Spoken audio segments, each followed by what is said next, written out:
Hey guys, I've been meaning to make a video for a while, but I just got really busy, and then when I was gonna make a video, my computer just wouldn't work, and it took me about 2 days to figure out how to fix it. It's working now, and I thought I would make an update. So I'm 37 weeks pregnant today, but I'm going to be doing my 36 weeks pregnant update. Um, so I wrote down some stuff here on my phone that I was going to talk about. Let me just get it.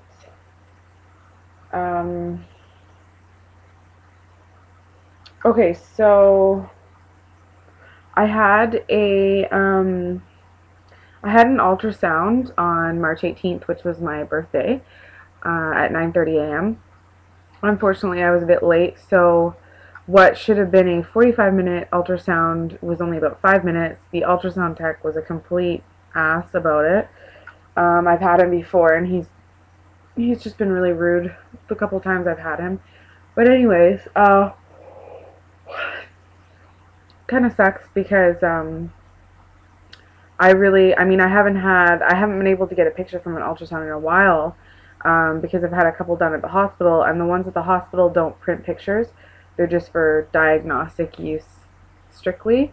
So they don't print pictures, which is kind of crappy, and I said to him, can I quickly just snap a photo on my phone because it's my birthday and it's my last ultrasound and I would really appreciate it. And he was like, no, absolutely not.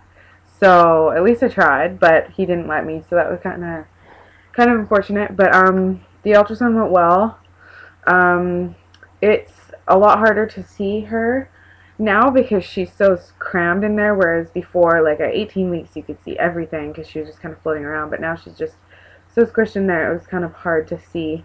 But I did see her face. She looks really cute. They said that everything to do with her is great, and she's measuring great. The amniotic fluid there's a little bit more than normal, but I would rather have a little bit more than normal than a little bit less.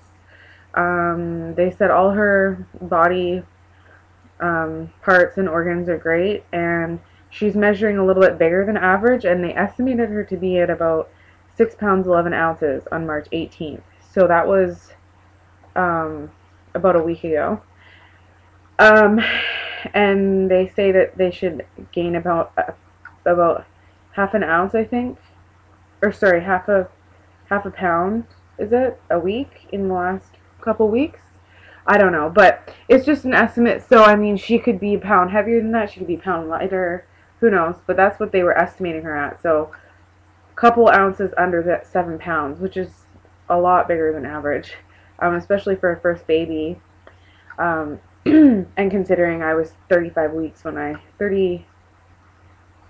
day before I turned 36 weeks, so I was 35 weeks when I had that. So that was my ultrasound. Unfortunately, I still have a cyst, and they're saying it's about 9 centimeters, so it's between 8 and 9 centimeters. It hasn't changed, it hasn't twisted on itself, it's still strictly fluid filled, and they're not worried about it. I'm just surprised that there's enough room in there for my baby and this gigantic cyst. Because I mean, it's like about this big. It's huge, so it might actually be bigger than that. But anyways, then after I had my ultrasound, I went for the stress test. It took a while for her to actually start moving because she was sleeping, so they gave me some cheese and some arrowroot cookies and some apple juice or water, I can't remember. And then she started moving, so that was good.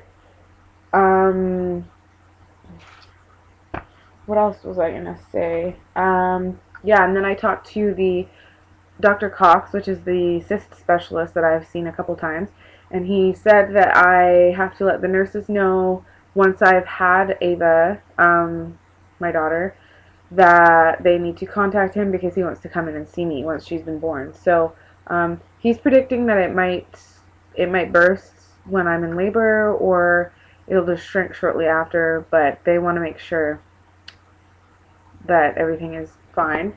And then he said if for some reason I need a C-section, like an emergency C-section, because right now it's not looking like it, but if for some reason I need one, um, he said that they'll just get rid of the cyst while they're in there. So that's the upside. But I really hope that I don't have to have a C-section. But if I can't control it, then there's nothing really I can do. And then I had a doctor's appointment on March 22nd. I think that was a Tuesday, this past Tuesday. She checked me and she said, I'm not sure. She's always rushed, so I mean, she didn't even listen for the baby's heartbeat. I'm in and out of there within like 3 minutes, and I have to wait in the waiting room for like half an hour to 45 minutes, which is really annoying. But she's always way overbooked. So, she checked me. She didn't say if I was the same amount dilated, like still 2 centimeters, or if I was more. But she did say that now my cervix is starting to thin out, whereas it wasn't a week ago. So at least there's some progress. And I did test positive for Group B strep. So it does kind of suck, but it's fairly common. And for those of you who don't know what it is, it's fairly common in, I don't know if men carry it too, or it's just women, but it's fairly common in adults, and it's of no potential threat to your body when you're an adult. But if it comes in contact with the baby when they're being born, it can cause some serious problems. So all I do is when you're in labor, they put you on antibiotics. And because I'm allergic to penicillin, they have to put me on another type. So the only thing that sucks about that is that if I wasn't positive for this, Group B, then if my water broke and I wasn't having contractions, I could, take it easy, relax, kind of wait to see if I get any contractions and go in if they're about 5 minutes apart. But I do know that they don't like you going past, I think it's past 24 hours. If your water's broken and you haven't had contractions in 24 hours, then they either give you a C-section or they might give you Pitocin to kind of get things started. But because I tested positive for this, as soon as my water breaks, I need to go to the hospital, even if I'm not having any contractions. So if that does happen, that could mean that I'll be in there for quite a while. So I kind of hope that, I read that only 15% of women actually have their water break. So I'm really hoping that I'm not one of those 15% of women, and that I just have contractions, and that I go in and that it either breaks on its own when I'm in there, or they break it or something. But again, I can't control that, so we'll see what happens. What else did she say? Well, that was pretty much it for that. I gained a pound since last week, so I've gained 22 pounds now, and I'm 37 weeks, so that's cool.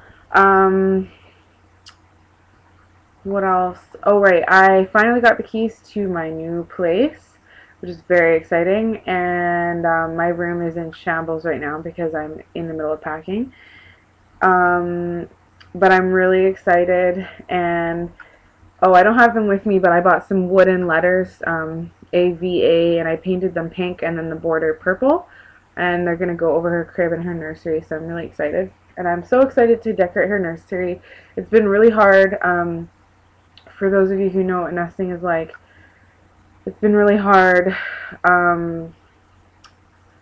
not organizing, not setting things up. All her clothes are in bags. Like, I wash them, but I put them in bags. I don't want any dirt or dust, anything getting on them. And everything is packed, and it's so chaotic because my doctor was estimating her to be here before April, and it's April 26th, before April, and it's March 26th right now. And I really don't know when she's coming. I have a feeling that she'll be here before April 8th is what I'm thinking, so we'll see. I really hope she doesn't go overdue, though, but I can't control that either. So I am looking into hypnobirthing. I don't know if I mentioned this in my last video, but I took this book out, Hypnobirthing, and it's basically the the method of hypnobirthing is basically, going into a really deep meditative hypnotic state. And I've been meditating for, about a year and a few months. And not so much lately, but I was really into it back in the summer and stuff. So I think that that'll help. And it also comes with, I just rented it or I just took it up from the library, but it comes with a CD in the back. So I'm going to see, yeah, there's one is relaxation and two is birth rehearsal imagery. So I'll see what that's about, but I really need to get cracking on that.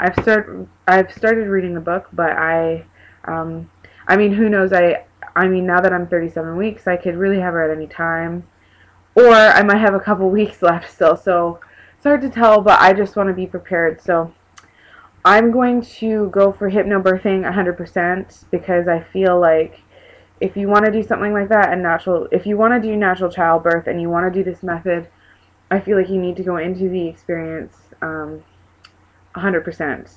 I don't want to go into hypnobirthing kind of iffy about it and saying, maybe I might be able to do it.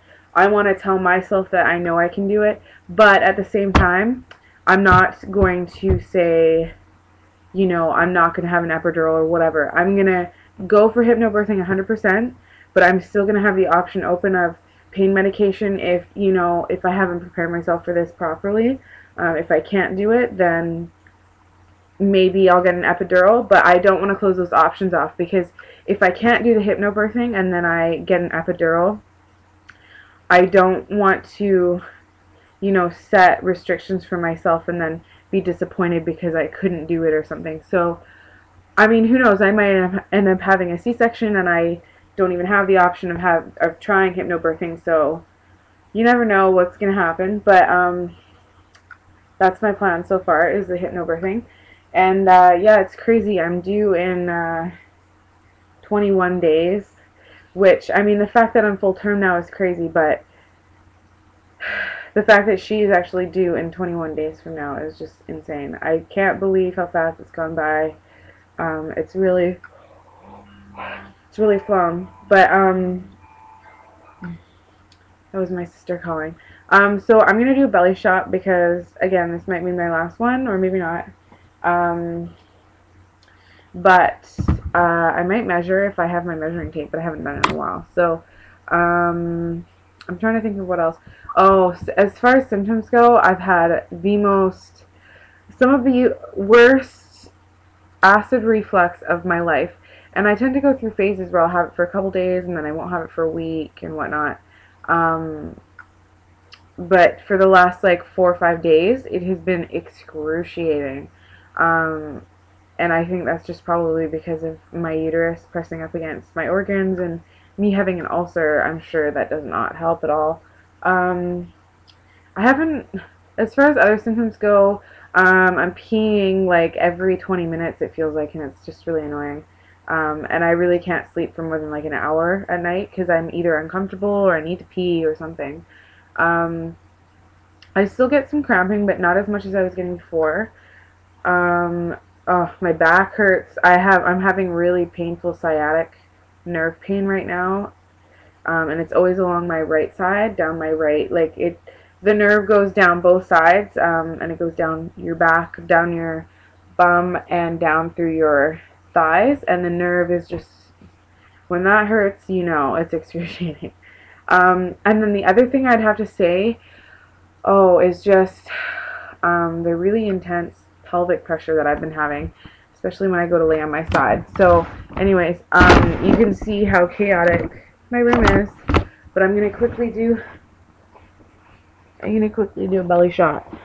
Okay. So I think she has dropped. It looks like it to me.